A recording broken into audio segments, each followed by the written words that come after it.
बुद्ध की ज्ञानस्थली बोधगया में 18वें अंतर्राष्ट्रीय त्रिपिटक चैंटिंग का हुआ शुभारंभ।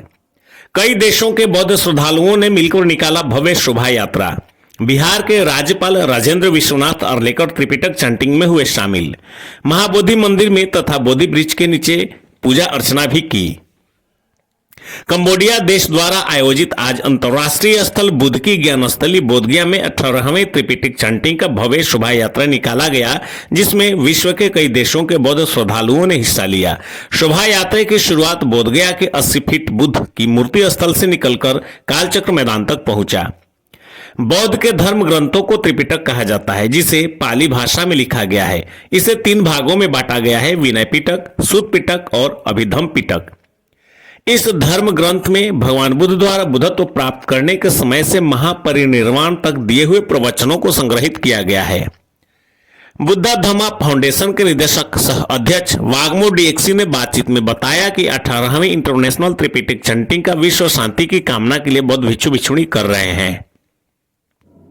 इस पूजा में विश्व के लगभग 10 देशों के कोने कोने से करीब 10,000 बौद्ध श्रद्धालु शामिल हुए हैं। यह पूजा आज से शुरू होकर आगामी 12 दिसंबर तक चलेगा।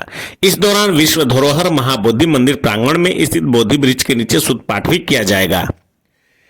माननीय राज्यपाल बिहार द्वारा अपने संबोधन में कहा कि ज्ञान की भूमि बोधगया ज्ञान, शांति, अमन का पैगाम देने वाली भूमि है। भगवान बुद्ध द्वारा दिए गए विभिन्न उपदेश आज विश्व के लोग यदि पालन करें तो मन की शांति प्राप्त हो सकती है। भगवान बुद्ध को इसी बोधि वृक्ष के नीचे ज्ञान की प्राप्ति हुई थी। बौद्ध धर्म पूरे विश्व में सबसे तेजी से प्रसारित होने वाला धर्म है। कंबोडिया के रॉयल दूत ने त्रिपिटक चैंटिंग का उद्घाटन कर इसमें शामिल होने के लिए माननीय राज्यपाल को खादा, स्मृति चिन्ह इत्यादि भेंट कर उनका धन्यवाद दिया।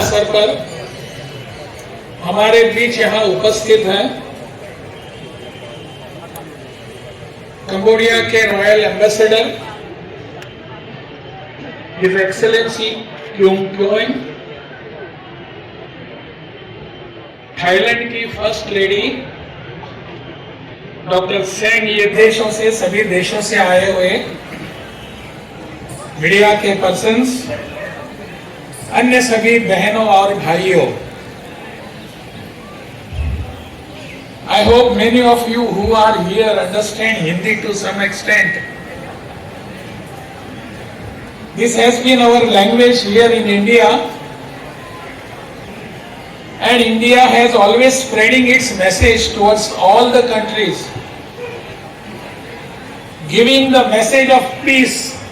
संदेश को पूरे विश्व में फैलाने के लिए पूरे विश्व में अनेक लोग इसके लिए प्रयत्नरत हैं। All the people in the world, they have understood the greatness and importance of the Vasudhaiva Kutumbakam, and that chanting of Vasudhaiva Kutumbakam itself is a greatness of this society, this country, the teachings of all our saints in this country. Tripitaka chanting itself is for bringing humanity in our society. It is the chanting for bringing peace in our society, for bringing harmony in our society. I had an opportunity to have a darshan of His Holiness Dalai Lama in Dharamshala.